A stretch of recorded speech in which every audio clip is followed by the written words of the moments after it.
কিভাবে আপনারা ফেসবুকের ফটো ফ্রেম তৈরি করবেন, তো তার জন্য আপনাদেরকে যে অ্যাপসটি প্রয়োজন হবে টুইবোনাইজ। তো এটা হচ্ছে আপনাদেরকে গুগলে লিখতে হবে, তারপর আপনাদের মাঝে এরকম একটা ইন্টারফেস আসবে। তো অবশ্যই আপনাদেরকে ফটো ফ্রেমটা যে কোনো অ্যাপস থেকে তৈরি করে নিতে হবে, পিক্সেল ল্যাব অথবা কম্পিউটারে ফটোশপ থেকে। তো ভিডিওটি শুরু করার আগে সবার কাছে ছোট্ট একটি অনুরোধ, ভিডিওতে একটি নতুন হয়ে থাকলে ভিডিওতে একটি লাইক দেবেন, চ্যানেলে নতুন হলে চ্যানেলটিকে সাবস্ক্রাইব করেন। চলুন আর কথা রয়েছে, ভিডিওটি শুরু করা যাক।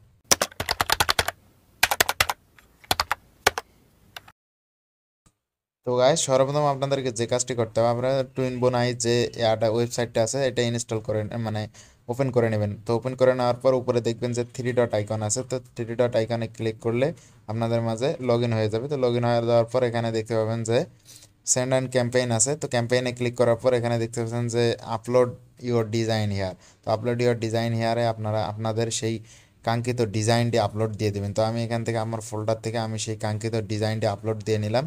তো আপলোড দেওয়া হয়ে গেলে এখানে নিচে দেখতে পাচ্ছেন যে নেক্সট নামে যে অপশনটি আছে, নেক্সটে ক্লিক করে দিতে হবে। তো নেক্সটে ক্লিক করার পর দেখতে পাচ্ছেন যে ক্যাম্পেইনের টাইটেল দিতে বলতেছে এবং ডেসক্রিপশন সব কিছু দেওয়া হয়ে গেলে আপনারা নিচে নেক্সটে ক্লিক করে দিবেন। তো লিঙ্কটা অবশ্যই ইংলিশের হতে হবে এবং ইংলিশের লিঙ্কটা দিয়ে দেবেন। দেওয়ার পর এখানে কিছু দেখে নিতে বলতেছে, তারপর আপনারা নেক্সটে ক্লিক করে দিবেন। তো নেক্সটে ক্লিক করার পর দেখতে পাচ্ছেন যে ব্যাকগ্রাউন্ড বলতেছে, তো আমি যেহেতু অটো ব্যাকগ্রাউন্ড দেবো তো তার জন্য আমি এখান থেকে নেক্সটে ক্লিক করে দিলাম। তো অবশ্যই আপনাদেরকে যে কাজটা করতে বলবো যে আপনারা ফ্রেমটা অন্য কোনো অ্যাপস থেকে বানায় নেবেন। তো এটাতে শুধু জাস্ট পাবলিক করে আপনারা পাবলিশে ক্লিক করতে পারেন, অথবা প্রাইভেট অথবা আনলিস্ট করেও মানে পাবলিশ করতে পারেন, ঠিক আছে। তো অবশ্যই আপনাদেরকে যে কাজটি মানে করতে বলবো, অবশ্যই যে কোনো অন্য একটা কোনো অ্যাপস থেকে আপনারা এই ফটো ফ্রেমটা তৈরি করে নেবেন, যেটা হচ্ছে পিএনজি আকারে এবং ব্যাকগ্রাউন্ড সাদা করে তৈরি করে নেবেন। দেখতে পাচ্ছেন, এরপর আমি এখানে পাবলিশে যদি ক্লিক করে দেই তো এখান থেকে কিন্তু পাবলিশ হয়ে যাবে।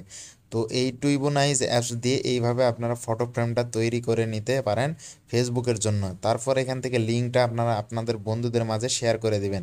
তো শেয়ার করে দেওয়ার পর তারা কিভাবে এটা মানে তৈরি করবে, তো শেয়ার করে দেওয়ার পর তাদের লিঙ্কটা ওপেন করলে এরকম একটা ইন্টারফেস আসবে। এইরকম ইন্টারফেসে দেখতে পাচ্ছেন choice your photo, choose your photo. তো চুজ ইওর ফটো থেকে যদি আপনারা ক্লিক করে দেন, তো ক্লিক করে দিলে আপনাদের ফটোটা সিলেক্ট করে দিতে বলতেছে।